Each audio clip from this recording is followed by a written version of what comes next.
இந்த left part தலைமறைவு தேவையா இது? தலைமறைவு வெற்றி கழகம் வேணால் வச்சுக்கலாம் அந்த கட்சிக்கு. ஏன்னா பொதுச் செயலாளரே தலைமறைவாயிட்டாரு, இப்போ மாவட்ட செயலாளர். இதெல்லாம் தேவையா? இந்த வேலையை தாவேகா பண்ணிக்கிட்டு இருக்கு. ஏன்னா இவங்களுக்கு அந்த வேற அரசியல் தெரியாது. இதுக்கு நாம் தமிழர் கட்சி இரையாயிட்டு இவங்களோட சண்டை போட்டுட்டு இருக்காங்க. அவங்களும் சரி டிஎம்கேவை இது பண்ணிட்டு இவங்கள தோல் உரிக்கிற வேலை பண்ணாங்கன்னா ஜனங்க கொஞ்சம் பேராவது புரிஞ்சுக்குவாங்க, கொஞ்சம் வாக்குகளாவது வரும்.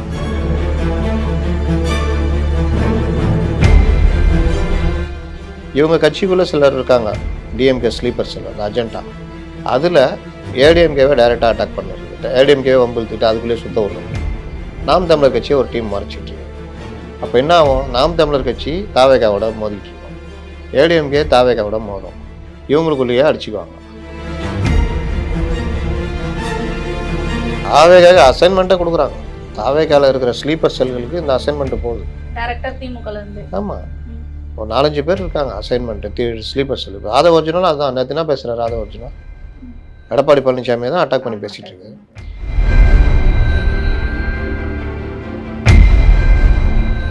சினிமாவில் 50 பேர் அடிக்கிறதுல ஆண்மை இல்லை. அது அவன் பாவம் துட்டை வாங்கிட்டு ஒரு அடிக்கு 10 பல்ட்டி அடிச்சு இக்கட்டான நேரத்தில் நீங்கள் எப்படி செயல்படுறீங்கன்றது தான் ஆண்மைத்தனம். அது எங்கள் கரூரில் பார்த்தோம்ல, நீங்கள் எப்படி செயல்பட்டீங்க. இது எல்லாமே மக்கள் மத்தியில் இது டெமி பீஸு.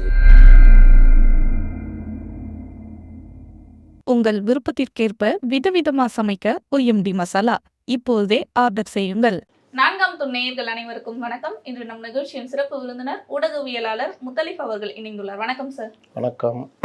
நாம் தமிழர் கட்சி கூட்டம் தேனியில நேற்று நடந்துச்சு. அதுல பாத்தீங்கன்னா சாட்டை துரைமுருகன் அவர்கள் பேசிக்கிட்டு இருக்கப்ப தாவேகாவினர் உள்ள புகுந்து அங்க கலாட்டால ஈடுபட்டதா தகவல்லாம் வெளியாயிருக்கு. இது எப்படி பாக்குறீங்க சார் உங்க பார்வையில்? மேலோட்டமாக பார்த்தா தாவேகாவினர் நாலேஜ் இல்லாமல் எது அரசியல் தெரியாமல் அரசியல் பண்ணுறாங்கன்ற மாதிரி இருக்கும். ஆனால் ரொம்ப டீப்பாக போய் பார்த்தா அதுக்கு பின்னாடி இருக்கிற டிஎம்கே அரசியல் தெரியும். இன்றைக்கி அரசியலில் முக்கியமாக பேச வேண்டியது என்னது? ஆளுங்கட்சியுடைய பிரச்சனைகள். இதை யார் யாரெல்லாம் பேசணும்? நாம் தமிழர் கட்சி, அதிமுக, இந்த மாதிரி தாவேகா. ஏன்னா அவங்க தான் சொல்கிறாங்க அதிமுகவோட நாங்கள் தான் திமுக தான் நாங்கள் எதிரி, திமுக வெர்சஸ் தாவேகான்றாங்க. ஆனால் நடைமுறையில் என்ன பண்ணுறாங்க? இவங்க கட்சிக்குள்ளே சிலர் இருக்காங்க, டிஎம்கே ஸ்லீப்பர் செல் அந்த அஜெண்டா. அதில் ஏடிஎம்கேவை டைரெக்டாக அட்டாக் பண்ணிடுறது, ஏடிஎம்கேவை வம்பிழுத்துட்டு அதுக்குள்ளேயே சுத்த விடுறது. நாம் தமிழர் கட்சியை ஒரு டீம் மறைச்சிட்டு இருக்குது. அப்போ என்ன ஆகும்? நாம் தமிழர் கட்சி தாவேகாவோட மோதிக்கிட்டு இருக்கோம், ஏடிஎம்கே தாவேகாவோட மோதும், இவங்களுக்குள்ளேயே அடிச்சுக்குவாங்க. என்ன பேசணுமோ, மக்களுக்கு எந்த விஷயம் போய் சேரணுமோ அந்த விஷயம் போய் சேராது. இதில் யாருக்கு லாபம்? அதான் இந்த டெக்னிக்கை அவங்க ரொம்ப அழகாக பண்ணுறாங்க. அதை தாவேகா வச்சு பண்ண வைக்கிறாங்க. என்ன கேட்டால் கமலஹாசன் போன தேர்தலில் டிஎம்கே வெற்றிக்காக பாடுபட்டார். இந்த தடவை தாவேகா பண்ண பார்க்குறாங்க. ஆனால் அது அவங்களுக்கு பேக் ஃபயர் ஆகுன்றது அவங்களுக்கு தெரியாது. இதில் என்ன விஷயம்னா, இதை நாம் தமிழர் கட்சி தொண்டர்களும் அந்த நிர்வாகிகளும் அதிமுகவினரும் புரிஞ்சிக்கணும். இவங்க ஒரு பொருட்டே இல்லைன்னு கடந்து நேராக அங்கே தான் அட்டாக் பண்ணணும். இன்னொன்று இவங்களை தோல் உரிக்கணும். உன் வேலை என்ன? ஆளுங்கட்சி எதிர்க்கிறது தான் நீ வந்திருக்க, நீ தானே முன்னாடி நிற்கிறன்ற. அதாவது நான் தான் முன்னாடி எல்லாம் பின்னாடி போங்கடா, நான் தான் அவங்களோட சண்டை போடுவேன்னு வந்துட்டு அங்கே பண்ணுற மாதிரி பின்னாடி குத்துறது. இந்த வேலையை தாவேகா பண்ணிக்கிட்டு இருக்குது. ஏன்னா இவங்களுக்கு அந்த வேறு அரசியல் தெரியாது. அப்போ லோக்கல் அரசியல் இந்த மாதிரி இதுக்கு நாம் தமிழர் கட்சி இரையாயிட்டு இவங்களோட சண்டை போட்டுட்ருக்காங்க. அதனால் அவங்களும் சரி டிஎம்கேவை இது பண்ணிவிட்டு இவங்கள தோல் உரிக்கிற வேலை பண்ணாங்கன்னா ஜனங்க கொஞ்சம் பேராவது புரிஞ்சுக்குவாங்க, கொஞ்சம் வாக்குகளாவது வரும். இல்லாட்டி சுத்தமாக அதுவும் இல்லாமல் போயிடும். அதனால் இந்த இதை அப்போ அங்கே பாருங்கள், இவருக்கு சவால் விட இந்த லெஃப்ட் பாண்டின்னு ஒருத்தர், அவர் மாபெரும் தலைவர், இவங்க சவால் விட இவங்க தேனியில் இவங்க கூட்டம் போட நாம் தமிழர் கட்சி கூட்டம் போட்டு அவர் பேசிட்டுறாரு. அங்கே காரை கொண்டு வந்து விட்டுக்கிட்டு சவுண்டு விசில் அடிச்சுக்கிட்டு வம்புழுக்கிறது. அப்போ என்ன ஆகும்? மோதல் போக்கு உருவாகும். லாஸ்ட்டில் பிரச்சனை ஆச்சு. அப்புறம் இப்போ வழக்கு போட்டிருக்காங்க இந்த லெஃப்ட் பாண்ட் தலைமறைவு. தேவையா இது? தலைமறைவு வெற்றி கழகம் வேணால் வச்சுக்கலாம் அந்த கட்சிக்கு. ஏன்னா பொதுச் செயலாளரே தலைமறைவாயிட்டார், இப்போ மாவட்ட செயலாளர். இதெல்லாம் தேவையா? இப்படித்தான் இவருடைய அரசியல் போகிறது. தாவேகாவோட இந்த செயல்பாட்டுகள் எல்லாம் இப்போ திமுக தனக்கு சாதகமாக பயன்படுத்தி மற்ற கட்சிகளை உட்கட்சி பூசலை ஏற்படுத்தி தாவேகாவுக்கு அசைன்மெண்ட்டை கொடுக்குறாங்க. தாவேகாவில் இருக்கிற ஸ்லீப்பர் செல்களுக்கு இந்த அசைன்மெண்ட்டு போகுது டைரக்டா திமுக இருந்து. ஆமாம், ஒரு 4-5 பேர் இருக்காங்க அசைன்மெண்ட்டு ஸ்லீப்பர் செல். அதை ஒரிஜினல் அதுதான் நேற்று என்ன பேசுகிறாரு அதை ஒரிஜினல் எடப்பாடி பழனிசாமியை தான் அட்டாக் பண்ணி பேசிகிட்டு இருக்காரு. நீங்கள் யாரை அதில் வேறு ஆரம்பிக்கிறாரு. அதிமுக கூட நம்ம இது கிடையாது, நம்ம திமுக கூட தான் சொல்லிட்டு இவர் பேச்சு முழுவதுமே அதிமுக பற்றி தான் இருக்குது. அதுலேயே வாட்ஸ்அப் தலைவராக இருக்கார். வாட்ஸ்அப்பில் வர தகவல்களை வச்சுட்டு பேசிகிட்டு இருக்காரு. திமுக என்ன சொல்தோ அதை அப்படியே கிளிப்புள்ள மாதிரி சொல்கிறாரு. அங்கே பாஜக தான் இது அடிமை கட்சி வந்து பாஜக, இது அதிமுக, பாஜக தான் அது கூட்டணி தலைவர், கூட்டணி கட்சி தலைவர்லாம் டெல்லியில் தான் பேசி முடிக்கிறாங்க அப்படின்னு. நீங்கள் யார்கிட்டங்க பேசுனீங்க? உங்களை டெல்லி பேசிச்சு, அது உண்மைதான். ஆனால் அன்புமணியிலேருந்து பலரும் வந்து அதிமுக தானே பேசி முடிக்கிறாங்க. சரி, யார் பேசுனான்னா அவங்களுக்குள்ள ஒரு ஒருங்கிணைப்பு இருக்குல்ல, உங்கள்கிட்ட அது இருக்கா? முதல்ல உங்கள்கிட்ட யாராவது நம்பி வந்தாங்களா? அப்போ இவங்க என்ன பண்ணுறாரு, இன்னொன்று என்ன சொல்கிறாரு, விஜய் வந்து கரூரில் இவர் நல்ல ஒரு இந்த பிரச்சனை எதுவும் இல்லைன்னு சொன்னார். இப்போது கூட்டணி இல்லைன்னு விஜய் திட்டுறாருன்னு. இதுவும் வாட்ஸ்அப் தகவல். கரூரில் அவர் என்ன சொன்னார், அரசியல் கட்சி தலைவர்கள், அரசு, காவல்துறை தன்னை நம்பி வர மக்களுடைய பாதுகாப்பை கவனத்தில் கொள்ளணும். இந்த இடத்துல இவ்வளோ பேர் உயிரிழப்புக்கு அரசும் காவல்துறையும் அரசியல் கட்சி தலைவர்களும் அந்த கூட்டத்தை கூட்டுற தலைவர்களும் தான் பொறுப்பு. அவர்கள் இந்த மாதிரி நடந்துடக்கூடாதுன்னு அவர் சொல்கிறாரு, பொறுப்பு இருக்கணும்னு. இங்கே என்ன நைட்லேருந்து நடந்தது, விஜய் தான் காரணம், கொலைகாரன்ற ரேஞ்சுக்கு பேசினாங்க. காலையில் இவர் வந்து உங்களுக்கும் பொறுப்பு இருக்குன்னு திருப்பி விட்டார். இதை கூட சொல்கிறதுக்கு திராணி இல்லாமல் ஓடினார் இவர் விஜய். மறுநாள் சொன்னாரா? 2 நாள் பொறுத்து பேசினாரா? அப்படியே வச்சுட்டு விஜய் சார் சிஎம் சார் அன்றைக்கா சொல்லணும்ல, நாங்களா பொறுப்பு? ஏன் உங்களுக்குலாம் பொறுப்பு இல்லையா? அரசுக்கு பொறுப்பு இல்லையா? போலீஸுக்கு பொறுப்பு இல்லையான்னு கேட்டுருக்கணும்ல. கேட்க முடியாது. 500 மீட்டருக்கு அந்தாண்டே நிறுத்திங்க சார் வண்டின்னு சொன்னதை மீறி உள்ளே விட்டது யார்? இந்த கேள்வி வரும்ல. அப்போ பயந்து போய் ஓடிட்டு இவர் வந்து அன்றைக்கி விஜய் குற்றமற்றவர், விஜய் குற்றவாளி இல்லைன்னு சொன்னாராம் எடப்பாடி. இன்றைக்கி மாற்றி சொல்கிறாராம். குறைந்தபட்சம் அந்த பேட்டியாவது பார்க்கணும்ல. நீங்கள் தான் டெல்லி ஓடி ஒழிஞ்சிட்டிங்களா? இப்போ இருக்குது சமூக வலைதளத்தில் பார்க்கணும்ல. அப்போ இவர்கள் நோக்கம் என்னென்னா இதே சிலுண்டி வேலையிலே பண்ணிக்கிட்டு இருக்கிறது. அதிமுக எதிர்க்கிறது, நாம் தமிழர் கட்சி எதிர்க்கிறது, டைவர்ட் பண்ணி போகிறது. டைவர்ஷன் பாலிடிக்ஸ் சொல்லுவாங்க. அப்படியே டைவர்ட் பண்ணி போகிறது. உண்மையான பிரச்சனை யார்? திமுக ஆளுங்கட்சி. அது வெளியே வராது. இதெல்லாம் வந்து விஜய் அவர்கள் வந்து வாட்ச் பண்றாரா சார்? ஏன்னா தமிழ்நாட்டில் அவர் கட்சிக்குள்ளேயே இவ்வளோ பிரச்சனைகள் போயிட்டு இருக்கு, இந்த மாதிரி கலவரத்தில் ஈடுபடுறாங்கன்றப்ப ஒரு தலைவராக அந்த கண்டனம் தெரிவிக்கணும், இல்லை இந்த மாதிரி பண்ணக்கூடாது ஏதாவது சொல்லணும். யாருக்கு கண்டனம் தெரிவிக்கணும்? இப்போ அவங்க கட்சியில் இருக்கவங்க தானே இந்த மாதிரி செயல்களில் ஈடுபடுறாங்க, ஏன் நீங்கள் போறீங்க அதாவது கேட்கணும் இல்லையா? நீங்கள் நேற்று என்ன பண்ணீங்க? வீட்டில் இருந்தீங்களா? வீட்டில் நான் மார்க்கெட்டுக்கு ஏதாவது போயிருப்பீங்களா? ஏதாவது நியூஸ் பேப்பர் ஏதாவது படிச்சிங்களா? டிவிக்கு பார்த்துருப்பீங்களா? முந்தா நாள் வேலைக்கு போயிருக்கேன். அதுக்கு முந்தின நாள் வேலை. இப்படி தானே இருக்கீங்க? நானும் அப்படி தான் இருக்கேன். எல்லோரும் அப்படி தான் இருப்போம். கரெக்டாக ஓய்வு நாள் ஞாயிற்றுக்கிழமை ஒரு நாள். அன்றைக்கி ஒன்று வீட்டில் உட்காந்துட்டு இருப்போம். ஏதாவது வீட்டை க்ளீன் பண்ணுறது, இல்லை கடைக்கு போயிட்டு வர்றது, இல்லை யாராவது ஃப்ரெண்டு அன்றைக்கி போய் பார்க்காத ஃப்ரெண்டு அன்றைக்கி போய் பார்க்குறது, இல்லை ஏதாவது சினிமா ஏதோ ஒன்று பண்ணிகிட்டு இருப்போம். விஜய் கேளுங்க, நேற்று என்ன பண்ணார்? பனையூரில் வீட்டில் இருந்தார். முந்தா நாள் பனையூரில் வீட்டில் இருந்தார். அது முந்தின நாள் பனையூரில் வீட்டில் இருந்தார். என்ன பண்ணார்? வீட்டில் இருக்கிறீங்க. ஒரு மனுஷனால் சும்மா இருக்க முடியுமா? பாத்ரூம் போனால் கூட செல்லை தூக்கின்னு போகிறோம். முன்னெல்லாம் பீடி சீரட்டு எடுத்துன்னு போவானுங்க பாத்ரூமுக்கு. இப்போ செல்ஃபோனு. பொம்பளைங்க எப்படின்னு தெரில எனக்கு. அப்போது செல்ஃபோனு, இந்த ட்விட்டரு என்ன வருது, அந்த செகண்ட் என்ன வருது, இந்த மாதிரிலாம் பார்த்துக்கிட்டு அவங்க பொழைப்பு ஓடுது. எனக்கு பொழைப்பெல்லாம் அப்படி தான் ஓடுது. ஒரு டைம் கிடச்சா டக்குன்னு எதாவது ட்வீட் இருக்குதா, எதாவது அப்டேட் வந்திருக்கா? பல நேரம் தொடர் பேட்டியில் அப்டேட் கூட தெரியாது, வந்து கேட்குறவங்க தான் சொல்லுவாங்க, சார் இந்த மாதிரி நடந்திருக்கு சார், அப்படியான்ட்டு பார்த்துட்டு அதுக்கப்புறம் போவோம். அப்படியே அப்டேட் நோக்கி ஓடிக்கிட்டு இருக்கிறோம். புதுசாக என்ன யோசிக்கலாம், புதுசாக என்ன பண்ணலான்னு. ஒரு கட்சிக்கு தலைவர் வருங்கால முதலமைச்சர் சொல்லிக்கிட்டு ஒரு ஆளால் எப்படி வீட்டுக்குள்ளே அப்படி சும்மா உட்காந்துருக்க முடியுது? அதுவும் பரபரன்னு ஷூட்டிங் கீட்டிங்லாம் போயிட்டு வந்திருந்த ஒரு ஆள் வீட்டுக்குள்ளேயே எப்படிங்க உட்காந்துருக்கு? பல்லாங்குழிலாம் அப்படி ஆடின்னு இருக்கிறாரா? யாருக்குள்ளேயே உட்கார வச்சுக்கிட்டு என்ன தான் பண்ண முடியும் சொல்லுங்கள்? குறைந்தபட்சம் பேப்பர் படிக்கிறதோ, ட்விட்டர் பார்க்குறதோ, இல்லை மற்றது பார்த்துட்டு யாரையா கட்சிக்காரனை கூப்பிட்டு இது பண்ணுறது. இன்னொன்று உன்னை சுற்றி தான் அவ்வளோ பேர் இருக்கிறான்ல. ஒரு 10 மாவட்ட செயலர் சந்திச்சா கூட ஓடிடுமே நாள்.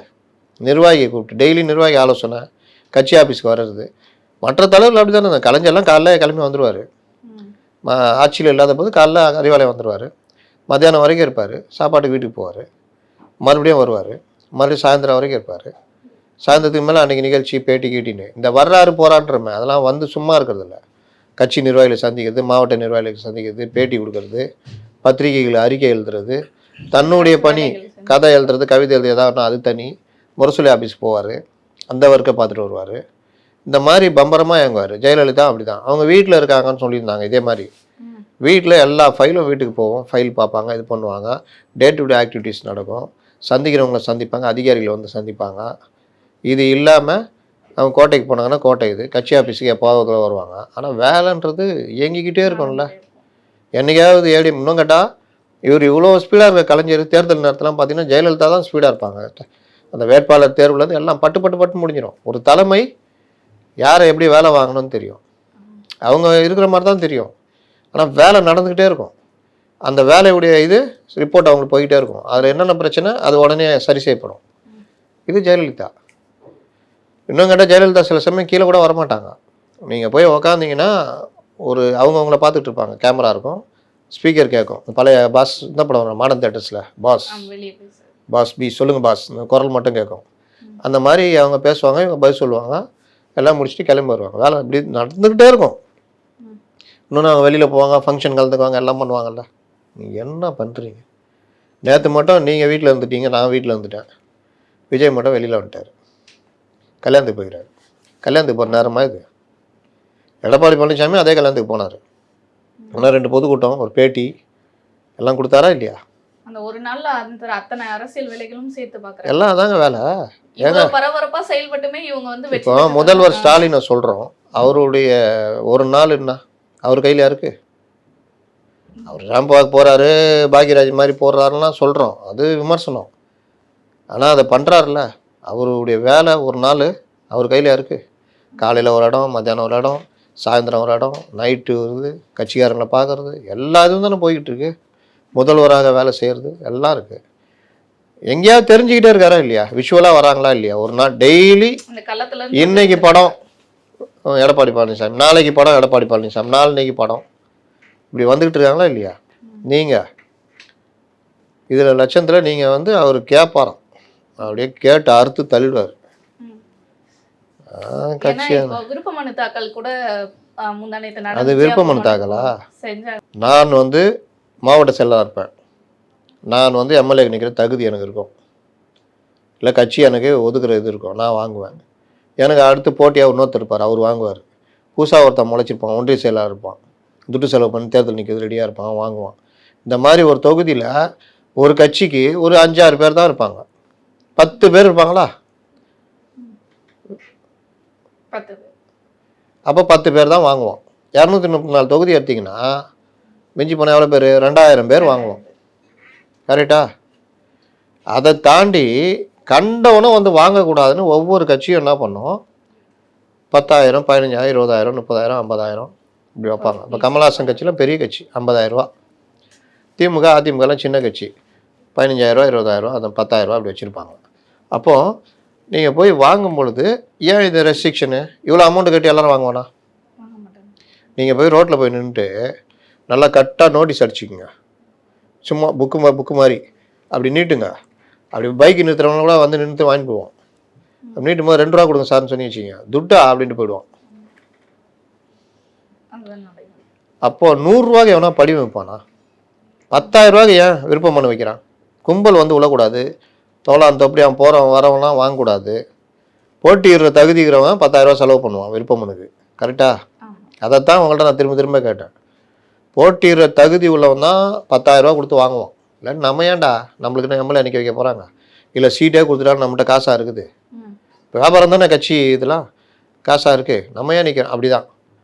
அப்போது இந்த தொகை பெரிய தொகையாவது நிர்ணயிப்பாங்க. இவங்க 100 ரூபாய்க்கு ஃபிக்ஸ் பண்ணிவிட்டு இந்த புஷியானது மாவட்ட செயலாளர் எல்லாரையும் கூட்டிகிட்டு வந்துருங்க அப்படி. மொதல் நாளே ஒரு 7,000 8,000 பேர் வந்துட்டு 20,000 ஃபார்ம் வாங்கி போய்க்கிறான். ஒரு தொகுதியிலேருந்தே 4,000 பேர் கிட்ட வந்துட்டு இருந்தாங்க. இது எவ்வளோ பெரிய பைத்தியக்காரத்தனம்! நீ முதல்ல நேர்காணல் நடத்த முடியுமா? சுண்டல் விற்கிற மாதிரி 100 ரூபாய்க்கு விற்றுட்டு ஒரு கட்டத்துக்கு மேலே 1 ஹவருக்கு 10,000 பேர்கிட்ட விற்றுருக்காங்க.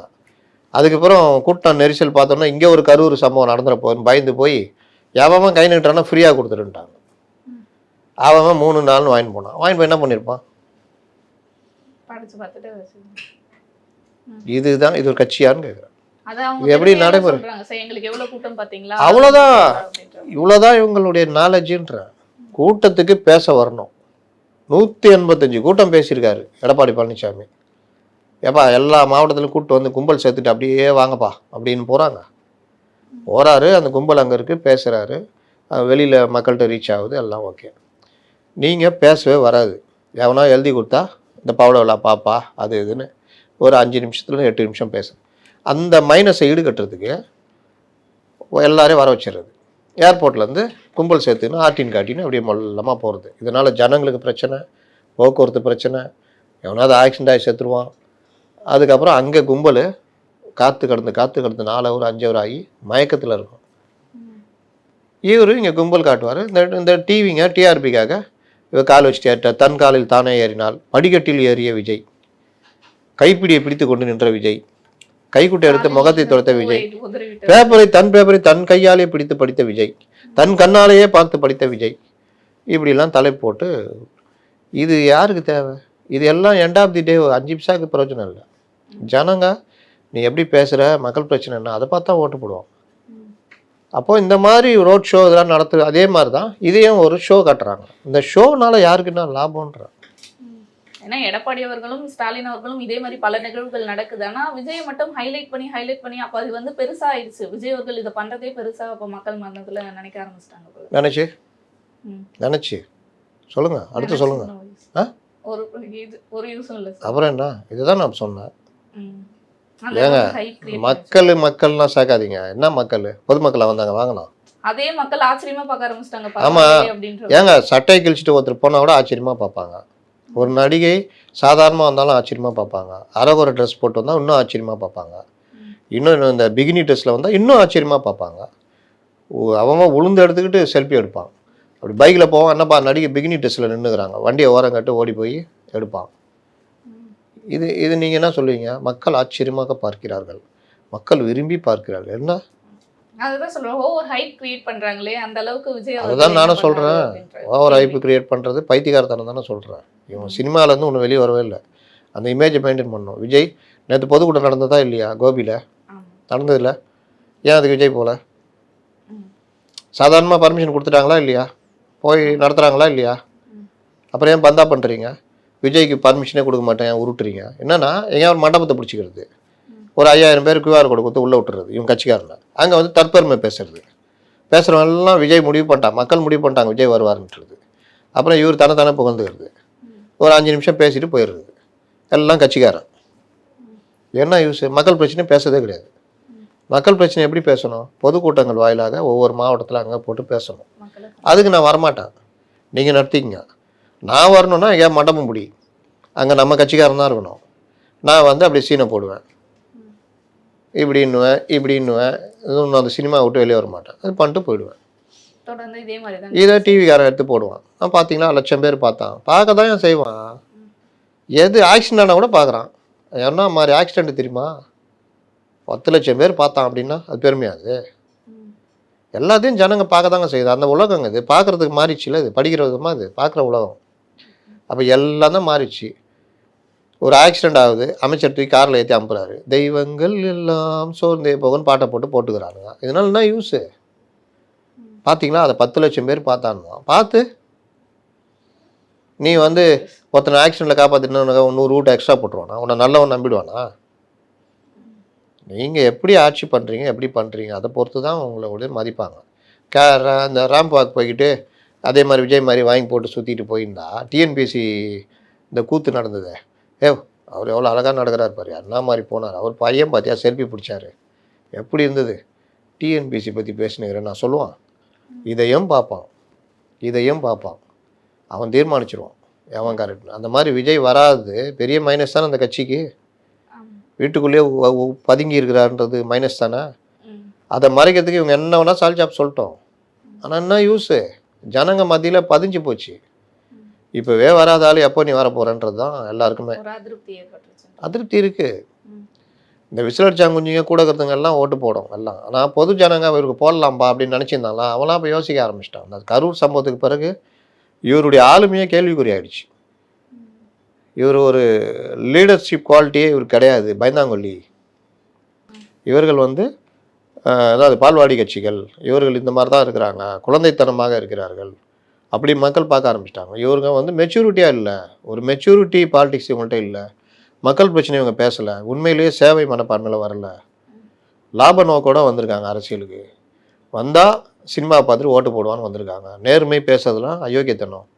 நேர்மைன்னா 1500 நான் 1,50 கோடி ரூபா கட்ட மாட்டேன்றது தான் நேர்மை. சினிமா டிக்கெட் அதிக விலைக்கு விற்கிறது தான் நேர்மை. தன்னுடைய ரசிகர் பாக்கெட்லேருந்து காசு எடுக்கிறது தான் இவருடைய நேர்மை. அதனால் இவர் வந்து இந்த மாதிரி தான் போய்கிட்டு இருக்கிறாரு. இவருடைய அந்த ஆண்மைத்தனம்னா அந்த தலைமை பண்பு, அந்த வீரம்னுவாங்கள்ல, இக்கட்டான நேரத்தில் துணிஞ்சு நிற்கிறது, அதுதான் இங்கே ஆண்மை. ஆண்மைன்றது தான்.